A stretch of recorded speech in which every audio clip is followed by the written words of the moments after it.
Hello dear friends, how are you. उम्मीद करता हूँ आप सब ठीक ठाक होंगे। आज हमारा पार्ट नंबर 2 है the child marriage restriction act 1929 की बेयर रीडिंग लेक्चर सीरीज थी। उसके अंदर आज हम पार्ट नंबर 2 डिस्कस करते हैं। पार्ट नंबर 1 में सेक्शन 3 तक डिस्कस किया था, आज सेक्शन 4 से लेकर सेक्शन 7 तक डिस्कस करेंगे। तो ये बात करता है, हमारे पास सेक्शन 4 बात करता है punishment for male adult above 18 years of age. Punishment for male adult above 18 years of age, 18 years of age marrying a child, 18 years of age marrying a child। Section 4 बात करता है कि अगर कोई ऐसा मेल मतलब कोई लड़का, ठीक है, बॉय, अगर मेल एडल्ट अबो 18 ईयर्स मतलब कोई भी लड़का 18 साल से उम्र जो है ऊपर की उम्र का कोई लड़का अगर किसी बच्ची से शादी करे तो उनको क्या सज़ा होगी, आइए वो देख लेते हैं। Whoever being a male above 18 years of age contracts child marriage shall be punishable with simple imprisonment which may extend to 1 month। ठीक है, अगर कोई लड़का फॉर एग्जांपल कोई ए है, ठीक है, ए की उम्र जो है 20 साल है, ये शादी करता है किससे, हमारे पास है बी से जिसकी उम्र कितनी है 13 साल। ठीक है, अब इसको सज़ा क्या होगी, इसने एक चाइल्ड से शादी की है, ठीक है, जो कि चाइल्ड मैरिज रेस्ट्रिक्शन एक्ट इसको मना करता है कि आप शादी नहीं कर सकते। वर्ड रेस्ट्रिक्शन का है रोकना, रोकथाम के लिए ये कानून बनाया गया है। ठीक है, अब इसको सज़ा क्या होगी, इसको सज़ा जो है कम से कम 1 महीने की इम्प्रिजनमेंट होगी, मतलब जेल होगी, और विथ फाइन विच में एक्सटेंड टू 1000 रुपीज़ और विथ बोथ, या इसको 1000 की फाइन देनी पड़ेगी। ठीक है, या तो फिर इन दोनों में से दोनों सज़ाएं भी हो सकती है, 1 महीना जेल भी हो सकती है और 1000 रुपया फाइन भी लग सकती है। अगर कोई जो है बालिग जो बड़ी उम्र का 18 साल से ऊपर का कोई शख्स अगर किसी बच्ची से शादी करता है तो फिर उनकी सज़ा कितनी है, 1 महीना है, ठीक, जेल और 1000 रुपया जुर्माना। पंजाब में अमेंडमेंट की है कि कम से कम पंजाब अमेंडमेंट कि 6 महीने सज़ा होगी और हमारे पास फाइन कितनी होगी, फाइन होगी 50,000। ठीक है, यहाँ तक बात क्लियर है। ये हो गया हमारे पास पंजाब की अमेंडमेंट में। अब चले जाते हैं हम सेक्शन नंबर 4 हो गया, सेक्शन नंबर 5 पर। सेक्शन नंबर 5 क्या बात करता है, punishment for solemnising a child marriage, मतलब ये बात करता है उस शख्स की सज़ा के बारे में जो चाइल्ड मैरिज करवाता है।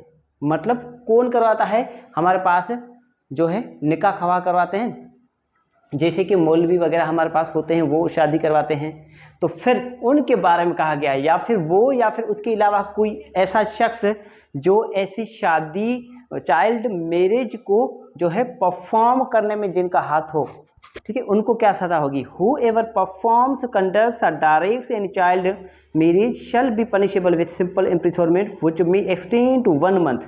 इसको भी 1 महीने तक की सज़ा हो सकती है और जुर्माना कितना हो सकता है, which may extend to 1000 rupees, और 1000 रुपये का जुर्माना भी हो सकता है इनको। ठीक है, यहाँ तक बात क्लियर है।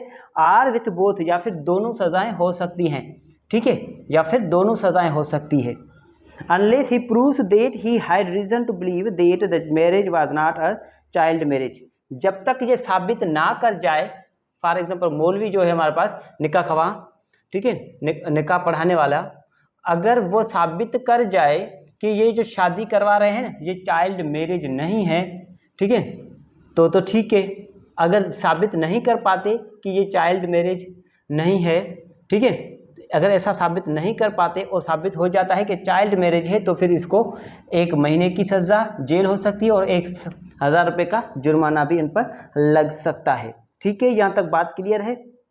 और पंजाब अमेंडमेंट में भी इस सेक्शन के अंदर कि वो जो मौलवी हैं या फिर कोई भी शख्स जो शादी करवाता है, परफॉर्म्स करवाता है, ठीक है, सोलमनाइज करवाता है, उनको, ठीक है, 1 महीने की जेल हो सकती है, 1000 रुपया जुर्माना, या फिर दोनों भी हो सकती हैं, मगर पंजाब ने अमेंडमेंट की है कि 6 महीने तक की सज़ा हो सकती है और जुर्माना जो है वो 50,000 का होगा।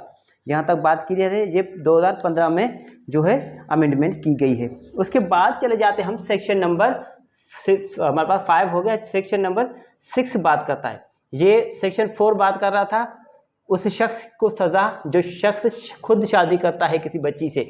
नंबर 5 में जो उस चाइल्ड मैरिज को परफॉर्म करवाता है, जो मौलवी वगैरह हैं उनको।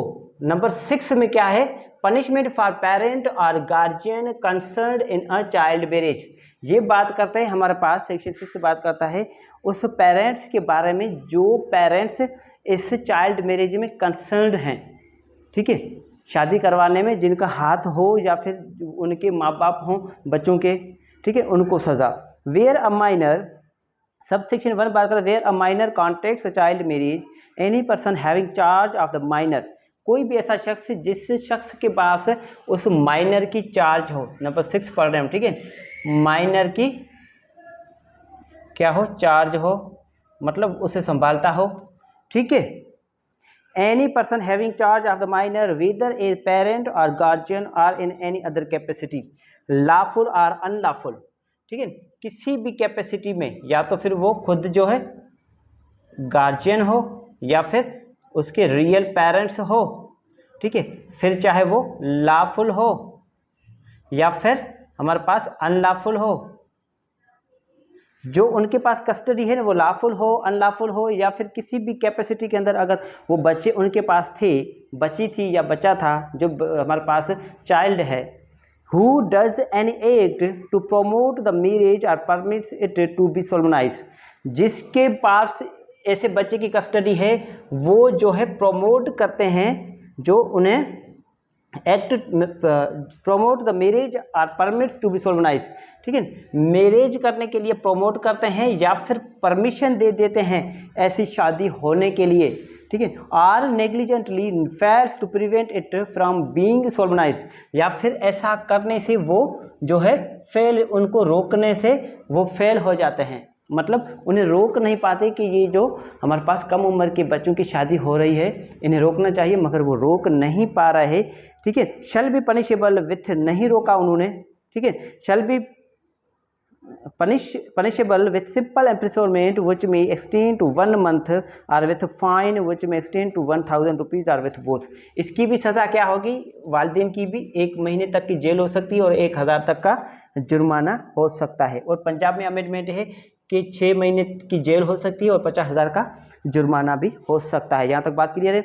इसी हमारे पास ये था सेक्शन 6 का सब सेक्शन 1। अब चले जाते हैं उनकी प्रोविजन पर। Provided that no women shall be punishable with imprisonment, इसके अंदर एक शर्त दी गई है कि जो वुमेन है ना उनको इम्प्रिजनमेंट नहीं किया जाएगा, उन पर सिर्फ फाइन लग सकती है, ठीक है, इन पर सिर्फ फाइन लग सकती है, इनको जेल नहीं भेजा जा सकता। उसके बाद चले जाते हैं सब सेक्शन 2 पर। सेक्शन 6 का सब सेक्शन 2 बात करता है for the purpose of this section it shall be presumed unless and until the contrary is proved.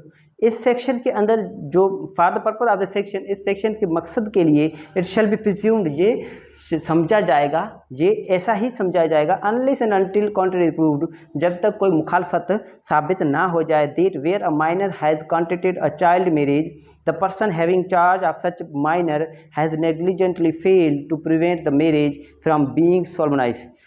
ये अगर शादी हो जाती है और कोई ऐसे पेरेंट्स हैं जिनके पास किसी भी तरह उस बच्चे की कस्टडी थी, ठीक है, किसी भी कैपेसिटी के अंदर वो गार्जियन थे, ये पेरेंट्स थे, लॉफुल थे, अनलॉफुल पेरेंट्स थे, अनलॉफुल कस्टडी थी, लॉफुल कस्टडी थी, कुछ भी हो, अगर उन्होंने शादी नहीं रोकी, शादी होने दी, ठीक है, शादी परफॉर्म करने दी उन्होंने, तो फिर उन पर ये सज़ा हो सकती है। यहाँ तक बात क्लियर है।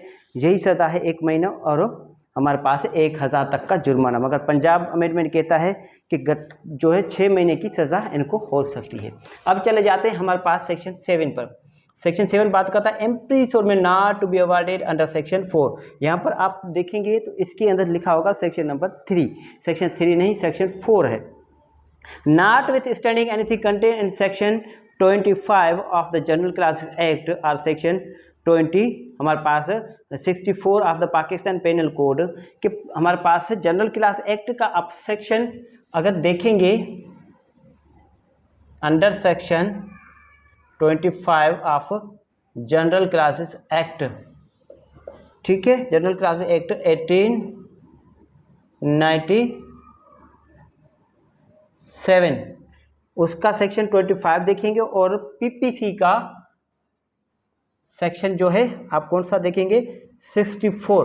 तो ये बात करता है sentence of imprisonment for a non payment of fine कि अगर किसी शख्स को हमारे पास सज़ा दी जाए, ठीक है, 1 महीने तक की जेल भी हमारे पास जो है इम्प्रिजनमेंट भी हो जाए और 1000 रुपये का फाइन भी उन पर हो जाए, मगर 1 महीने का जो सज़ा है वो तो उनको रहना है अंदर, मगर उसके अगर वो पैसे जमा नहीं करते तो इनको फर्दर जो है जेल में नहीं रखा जाएगा।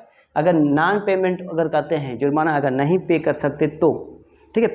अ court sentencing an offender under section 3 नहीं सेक्शन 4 है, shall not be competent to direct that, वो कोर्ट को इख्तियारात नहीं है कि डिफ़ॉल्ट ऑफ पेमेंट कि अगर वो पेमेंट जो है पे नहीं कर पाते वो फाइन की जो इन पर लगाया गया है, he shall undergo any term of imprisonment, तो फिर ये किसी जो है हमारे पास फर्दर जो है वो जेल में रहेंगे या जेल भुगतेंगे, ऐसा इख्तियारात कोर्ट को नहीं है अगर नॉन पेमेंट होती है तो। यहाँ तक बात क्लियर है। अब चले जाएंगे हम पार्ट नंबर 3 पर, ठीक है, ये आप नोट कर लें। अगर यहाँ पर किसी किस्म की कन्फ्यूजन हो तो आप मुझसे पूछ सकते हैं। इसके बाद हम पार्ट नंबर 3 पर डिस्कस करेंगे। Thank you so much.